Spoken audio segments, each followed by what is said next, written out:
Bang, ini Puji Tuhan. lagi heboh di berita nasional kita terkait ormas.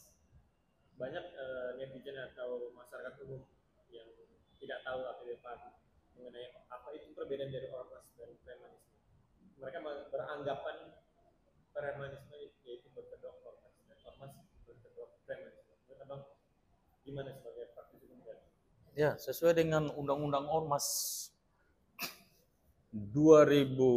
nomor 17 tahun 2013 tentang perubahan nomor Undang-Undang Ormas nomor 16 tahun 2017, ormas itu didirikan berdasarkan kemauan dan kesadaran sendiri. Dan di situ tupoksinya tupoksinya ormas itu semuanya sudah diatur dengan undang-undang. Dan organisasi masyarakat atau ormas ini juga didirikan, dia sudah berbadan hukum. Ada anggaran dasar dan anggaran rumah tangganya. Oleh sebab itu, sebelum dia didirikan, dia abdian ke Menkumham di Depdagri, itu kan diseleksi dulu, dilihat dulu bahwa anggaran dasar anggaran rumah tangganya seperti apa. Kalau misalnya di anggaran dasar anggaran rumah tangganya itu mencuri boleh, membakar mobil boleh, merampok boleh, narkoba boleh, memperkosa boleh, itu saya jamin 1.000.000% Menkumham dan Depdagri pasti tidak setuju. Itu kan pemerintah. Nah, ketika mereka mengajukan, ormas ini mengajukan untuk didaftarkan di Kemenkumham, semuanya itu melalui tahapan-tahapan dan seleksi yang begitu ketat. Sehingga terbentuklah ormas ini. Kalau hanya di dalamnya itu preman semuanya, pasti pemerintah nggak setuju lah, nggak mau. Iya kan? Dia bentuk nanti dia basmi lagi, kan begitu. Nah, jadi harus dibedakan. Kita sepakat dulu bahwa ormas itu bukan preman, preman itu bukan ormas. Nah, mungkin ada oknum preman di dalam ormas, mungkin. Tetapi sekali lagi saya mau tekankan bahwa ormas bukan preman dan preman itu bukan ormas. Tupoksi daripada ormas sendiri adalah mendukung program-program pemerintah. Terlibat di dalam bakti-bakti sosial serta keagamaan. Dan kemudian juga dia ikut menjaga stabilitas keamanan negara ini. Menjaga keutuhan NKRI. Itu tupoksinya daripada ormas ini. Jadi jangan sampai salah menafsirkan lalu membuat kegaduhan di Republik ini. Kita kasihan dengan pemerintah. Pemerintah sedang capek bagaimana memikirkan masyarakat Indonesia yang 200 juta lebih ini mau menuju kepada Indonesia emas. Bagaimana menuju ke Indonesia emas sementara kita masih sibuk urus-urus ormas, preman, dan sebagainya. Kami sepakat kalau preman itu diberantas. Kami sangat sepakat sekali. Tapi ingat bahwa berantas boleh saja. Tetapi ketika diberantas, kan ada Satgas Pemberantas Preman kan? Kami mengapresiasi itu, kami sangat mendukung itu. Tetapi diberantas, harus diberikan solusi. Jangan cuma diberantas, terus kemudian nanti ditangkap, dipertontonkan di medsos, di TV-TV. Seakan-akan bahwa Satgas sudah berhasil, polisi sudah berhasil memberantas preman. Tapi tidak diberikan solusi. Pasti keluar dia jadi preman lagi. Diberikan lapangan pekerjaan. Ingat bahwa mereka jadi preman itu karena 90% orang jadi preman itu karena lapar. Dan di sini harus pemerintah ini terpanggil untuk menjawab masalah ini. Jangan dibiarkan mereka seperti liar. Setelah diberantas, nanti ditangkap, mungkin disiksa, dipukul, dipenjara, dan sebagainya. Apakah keluar membuat efek jerah buat mereka? Tidak. Kalau orang masih lapar, mereka tetap lakukan juga hal yang sama. Bahkan bisa lebih jahat lagi dari itu. Karena orang lapar itu lebih nekat dari polisi dan tentara. Jadi saya berharap supaya pemerintah mau melihat hal ini. Karena saya mau beritahu bahwa preman itu juga adalah anak bangsa, preman juga adalah manusia. Mereka melakukan itu karena faktor ekonomi. Jadi di sini juga tokoh-tokoh agama juga terpanggil untuk membantu membina mereka. Jadi kalau ditangkap, misalnya ditangkap dibawa ke kantor polisi atau satgas preman yang sedang dibentuk ini, dibawa ke satu tempat yang sudah memang yang pasti kantor polisi. Di situ coba tokoh-tokoh agama datang. Perbaiki spiritualnya. Dibuat pelatihan-pelatihan sesuai dengan keahlian mereka. Mungkin bisa montir, bisa saja untuk diajarin untuk bercocok tanam, bisa saja membuat kursus-kursus yang lain, montir ataupun nyopir, jadi sopir. Dia keluar dia bisa jadi sopir Grab. Pemerintah bisa membuatkan fasilitas. Misalnya siapkan, oh iya nih pemerintah siapkan ini mobil buat kamu Grab. Siapkan Gojek buat kamu Gojek. Siapkan, bukanlah lapangan pekerjaan. Kalau dia udah kenyang, mana mungkin dia mau lakukan tindakan-tindakan premanisme lagi. Nah, ini maksud saya inilah harus dibedakan antara preman dan ormas. Tapi melihat kejadian yang kita flashback ya, kejadian yang di Depok yang pembakaran mobil itu, menurut Abang sendiri gimana? Itu termasuk oknum dari Grip kan melaksanakan, kan banyak juga kan Grip tersebar di seluruh Indonesia, dan juga Pak KDM, Kang Deddy Mulyadi mengatakan ingin ada satgas anti preman dan ormas akan memberantas. Menurut Abang sendiri gimana? Ada dua ini gimana? Oke. Saya mau beritahu bahwa pembakaran mobil yang mengatasnamakan Grip, saya mau pastikan bahwa itu bukan Grip. Ya, itu bukan Grip. Itu adalah oknum yang ketika mereka melakukan pembakaran, dia bingung dia mau kemana. Silakan dicek. Dia bingung mau kemana. Oh, supaya aman, ya udah pakai bendera Grip. Beli baju sendiri, seragam sendiri, kasih naik bendera Grip. Akhirnya yang jelek adalah Grip. Sementara ketua umum daripada Grip sendiri tidak tahu menahu soal hal ini. Berarti sudah dipastikan bukan anggota Grip. Bukan anggota Grip. Yang kedua, kalau misalnya Kang Deddy Mulyadi buat satgas anti preman, saya mendukung.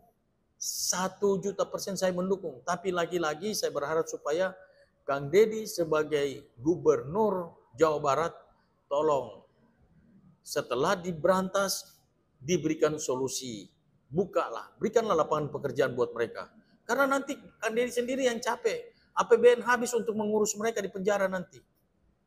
Dibuatlah pelatihan ketika dia ada di penjara, panggil tokoh-tokoh agama, datang kalau itu muslim ya panggil ustadz kiainya, datang bina dia secara spiritual, rohaninya diperbaiki. Terus kemudian kalau Kristen panggillah pendeta, Buddhis panggil pendetanya, diarahin, dididik dengan baik, dengan benar. Sehingga ketika dia keluar, dia tidak lagi menjadi preman, dia tidak lagi jahat. Karena apa? Karena sudah ada lapangan pekerjaan, sudah betul-betul dia sudah insaf, sudah tobat. Sehingga dia tetap ada di jalan yang lurus. Terkait kalau yang Kalimantan yang terkait meminta jatah ke pengusaha di Kalimantan, itu termasuk oknum juga apa atau gimana Pak? Nah, kalau Kalimantan itu bukan meminta jatah, tetapi itu adalah lawyer, ya, lawyer betul itu lawyernya Grip, di mana mereka menangani perkara dan putusan dari Mahkamah Agung sudah inkrah dan punya kekuatan hukum tetap, dan perusahaan masih tetap menduduki perusahaan itu, padahal mereka sudah kalah. Harusnya kan mereka harus keluar. Nah, cuma dipasang spanduk tidak disegel. Cuma dipasang spanduk oleh lawyernya Grip. Tetapi bukan Grip yang memasang itu. Cuma dia kebetulan lawyernya Grip, begitu loh. Jadi saya pikir pasang spanduk dulu aja di Sapi aja orang, di Sapi orang pasang spanduk di Sapi, jelek-jelekin Presiden SBY pada saat itu di Istana Negara kok tenteng sapi ke sana. Kita lihat kok bisa dibuka ininya, SBY diam-diam aja kok. Tapi harusnya setiap kita untuk kalau menseleksi anggota untuk menjadi ormas Grip gimana? Nah, dengan adanya kegaduhan yang sekarang ini, saya berharap kepada Ketua Umum Grip, dalam hal ini Bapak Haji Hercules, agar lebih hati-hati di dalam menyeleksi anggota Grip yang masuk. Memang sulit untuk kita mau menyeleksi ini, karena kita memang tidak bisa tahu rekam jejak mereka seperti apa. Ketua Umum itu hanya tahu Ketua DPD. Ketua DPD-nya dia pilih Ketua DPC. Nah, Ketua DPC ketika dia merekrut, udah nggak tahu lagi sampai ke sana, gitu kan? Nah, saya mau beritahu bahwa TNI Polri saja yang sudah sistemnya sudah diatur begitu ketat secara luar biasa, masih ada oknum TNI dan Polri yang dagang narkoba, iya kan? Masih terlibat di dalam judi online, masih terlibat di dalam ranmor, oknum-oknum masih ada. Padahal sistemnya sudah hebat dan begitu ketat loh. Sudah digaji, apalagi ini ormas nggak digaji, di ini mau dikontrol seperti apa? Seharusnya atau sebaiknya bagi oknum-oknum yang melakukan tindakan ya premanisme dan lain sebagainya harus dikeluarkan memang dari anggota ormas dan ormas kan kita banyak ormas di seluruh Indonesia tersebar pada berbagai suku, orang mengatasnamakan suku kan memang tidak tahu seperti apa sih harus dikeluarkan dan juga harus dibina yang seperti abang bilang juga kalau sudah dia melakukan ya premanisme. Kalau yang sudah melanggar ADART ormas, saya mau menghimbau, saya mau sampaikan juga kepada Ketua Umum, mudah-mudahan Ketua Umum menonton ini, segera ditindak tegas, diberikan sanksi pemberhentian, cabut KTA-nya. Karena jangan sampai satu orang merusak ormas keseluruhan. Karena di dalam tubuh ormas itu bukan cuma ada orang-orang yang tidak berpendidikan di situ. Ada mantan pensiun jenderal di situ, mantan pensiun TNI, mantan pensiunan jenderal Polri, pensiunan jenderal AU, ada juga akademisi, ada juga praktisi di situ, praktisi hukum dan sebagainya. Banyak profesionalisme di situ yang ada di dalam ormas itu. Jadi ormas ini bukan,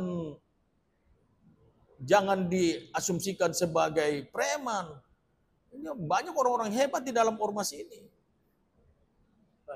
Sedikit lain, apakah dia ada juga menanggapi terkait pernyataan Bang Haji Mahu Hercules yang Sutioso akhirnya sudah minta maaf kan ya, mengatakan bahwa menurut abang sendiri gimana, dan juga ada perselisihan dengan Pak Gatot, menurut abang sendiri gimana? Nah, soal itu adalah ya, Ketua Umum Grip ini sportif dia. Kalau dia salah pasti dia minta maaf, dan publik kan sudah tahu dia sudah minta maaf ke Pak Sutioso, bukan cuma Pak Sutioso saja, tapi istri, anak, cucunya semuanya dia minta maaf semua. Nah, soal pernyataan Pak Gatot sendiri, saya minta maaf, saya tidak sependapat. Ya, saya tidak sependapat. Kenapa? Ini ke pribadi Pak Gatot ya, yang mengatakan bahwa Pak Hercules ini bukan pejuang, dia hanya TBO. TBO ini, Kopassus dan TNI itu sangat tergantung kepada TBO. Jadi TBO itu dia juga penunjuk jalan, penunjuk arah. Ketika di dalam perang, masa perang, TNI ditembak, Kopassus ditembak, mereka juga ikut ditembak. Bang Hercules juga ikut ditembak juga. Dan Bang Hercules sendiri, ini Kopassus loh. Kopassus yang percayakan pegang kunci gudang loh. Yang ngomong ini siapa?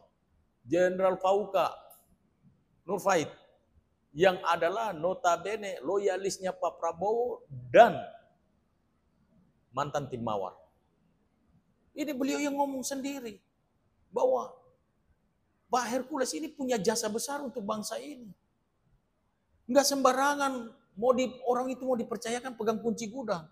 Kalau seandainya saja waktu itu Pak Hercules mau jahat, kalau dia tidak setia dengan NKRI, itu saja dia ambil itu amunisi-amunisi itu, granat, peluru, ada beberapa pucuk senjata, dia kasih ke Fretilin yang menjadi musuh negara pada saat itu.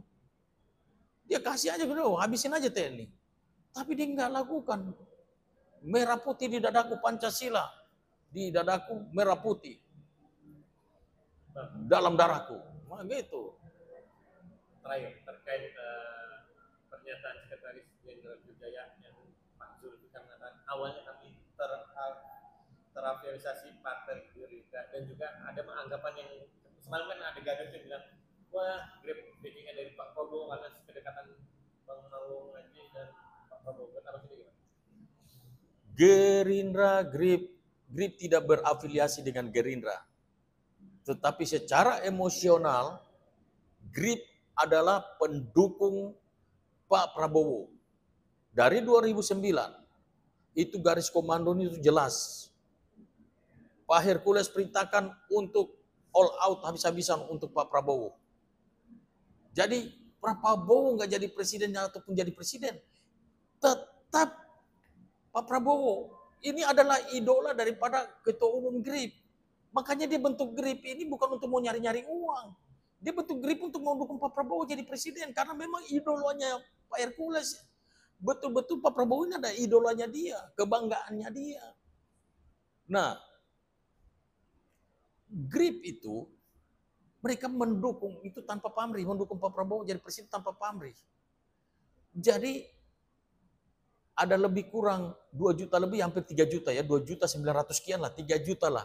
Bilang 2 juta itu yang terdaftar, 2.900.000 itu yang terdaftar, suami-suami kan. Belum istri anak, berarti keseluruhan semuanya itu bisa 5 juta lebih. Istri dan anak-anak kan.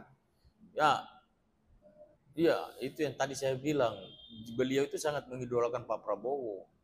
Sangat mengidolakan, sangat membanggakan Pak Prabowo. Saya juga dari dulu mengidolakan beliau, saya ini loyalisnya beliau. Orang pertama begitu Gerindra dibentuk, ke 2008 itu saya sudah masuk jadi anggota Gerindra. Sampai hari betul-betul kita ini sangat mengidolakan Pak Prabowo. Makanya kita sangat bangga, sangat senang Pak Prabowo bisa jadi